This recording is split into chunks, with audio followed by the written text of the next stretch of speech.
অনেকদিন বাদে কথার সেটে এসে দেখলাম এখানে মানে গুহ পরিবারের এক্সপেনশন হয়ে গেছে, এক্সটেনশন হয়ে গেছে। দুজন নতুন সদস্য চলে এসছে, এই যে একজন চলে যাচ্ছে। তো মানে এখন শুটে টাইমটা বেশি লাগছে না, মানে এই দুজন চিকি আর মাফিনের জন্য।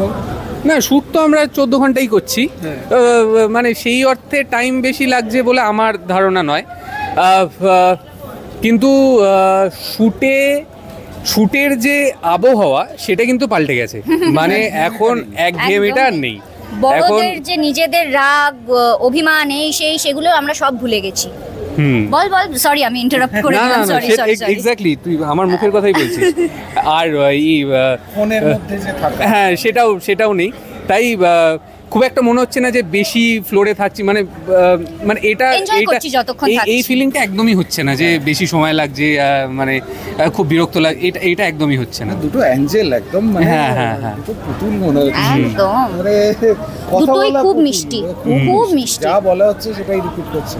দেখছিলাম মাথার মধ্যে এটা কি করছিল, ওটা ব্যাপারটা কি? ওইটার একটা খেলা যেটা সাহেবদারও শুরু করেছে, এখন ওরা বেঁচে গেছে কারণ ওরা বলেছে, আমি শিখিয়ে দিয়েছি মেয়েদের এটা হয় না, কারণ বারবার করে। আর ওরা তখন শিখিয়ে দিয়েছে যে মেয়েদের এটা করা যায় না, শুধু ছেলেদের হয়। ছেলেদের ব্রেনে শক দিয়ে ও অজ্ঞান করে দিচ্ছে, তারপর আবার একটা যেই অজ্ঞান হয়ে যাবে তখন গালে একটা হামি দেবে, দিয়ে আবার ফিরিয়ে আনবে, বাঁচিয়ে আনবে। হ্যাঁ, এটা করতে হবে on loop, like for 10 minutes, যতক্ষণ ওরা বোর হচ্ছে বা অন্য কোনো খেলায় আবার অ্যাটেনশনটা ওর ডাইভার্ট হচ্ছে না। আর মেকআপ রুমে কি হচ্ছে ওদেরকে? মেকআপ রুমে সকালবেলা এসে ফার্স্ট মেকআপ রুমে ঢুকে দেখছি গুড মর্নিং, গুড মর্নিংটাও পরিষ্কারভাবে বেরোয় না।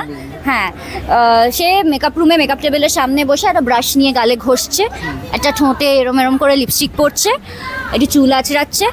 আমি লেডি জেনিমা, চলো তুমি যাবে, আমি সিং করবো, এসব চলছে। দেখছিলাম মানে ডিরেক্টরকেও বলছে লোল, ও অ্যাকশন কাটও ও বলছে, ক্যামেরাটাও ও দেখছে, মানে ডিওপির কোলে উঠে সবটাই ওরাই মোটামুটি দায়িত্ব নিয়ে নিচ্ছে। হ্যাঁ, সবাইকে মাতিয়ে রেখেছে। যে মানুষটাকে দেখেছিলাম আগে মানে স্কেল মেপে রান্নাটাও করতেন, তিনি দেখছি এখন অন্যরকম হয়ে গেছে। কতটা দুজনের মানে পরিবর্তনটা হলো?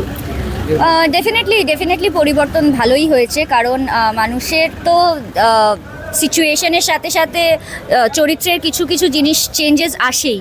তো সেইটাই আমার মনে হয় কথা পরিবারের, মানে গুহ পরিবারেরও সবার মধ্যে এসছে। এই বাচ্চাগুলো এসে সবাই একটু ম্যাচিওর বেশি হয়েছে, সবার নিজের পার্সপেক্টিভ একটু করে চেঞ্জ হয়েছে। তো সেইগুলো আমার মনে হয় রেসপন্সিবিলিটি বেড়েছে না, রেসপন্সিবিলিটি বাড়লে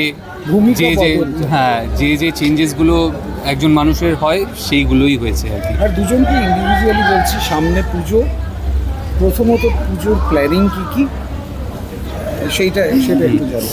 পুজোর প্ল্যান কি? পঞ্চমী অবধি শ্যুট চলবে? পঞ্চমী অবধি শ্যুট, ষষ্ঠী থেকে আমার দশমী অবধি প্ল্যান হলো যা প্রত্যেক বছর করা হয় সেটাই করা হবে। বন্ধুবান্ধব, আত্মীয় স্বজন যারা বাইরে থাকে সবাই আসবে, তাদের সঙ্গে দেখা হবে, আড্ডা হবে, খাওয়া দাওয়া হবে, ঠাকুর দেখা হবে, আর পুজোর যা এসেনশিয়ালস সব কিছু করা হবে। And that is the plan. মানে পুরোটা সপ্তমীতে, এই ষষ্ঠীতে এই প্ল্যানটা ছকা হয়নি, আর আশা করছি হবেও না, কারণ মানে গোয়িং উইথ দ্য ফ্লো আর কি। মানে আমার প্ল্যান বলতে এবছর খুব বেশি কিছু প্ল্যান নেই। আমি মোস্টলি মা বাবার সাথে যেহেতু থাকি না, তো পুজোর টাইমটা একটা লম্বা ছুটি, তো মা বাবার কাছে গিয়ে থাকবো, মা বাবার সাথে বাড়ির সবার সাথে টাইম স্পেন্ড করব, আর বন্ধু বান্ধবদের সাথে একটু আড্ডা মারবো। এই মোটামুটি। না কলকাতাতেই আছি এবছর পুরোপুরি। তো বাবা মা বারাসাত মধ্যমগ্রাম আর কি। হ্যাঁ, তো এইরকমই আশপাশেই আছি, এটাই প্ল্যান। আর মোস্টলি প্রচন্ড রেস্ট নেব, ঘুমাবো, একদম যেটা হয় না। অ্যাবসলিউটলি। এবং জুনি খুব ইম্পর্টেন্ট একটা কথা বলে, যেটা জুনির থেকে শেখা, সেটা হলো ভালোবাসা ভাগ করে নেবেন, আর আনন্দ তাতে ভালোবাসা নাকি বাড়ে। আমিও এটা ফলো করার চেষ্টা করব, আপনারাও করবেন প্লিজ। Thank you.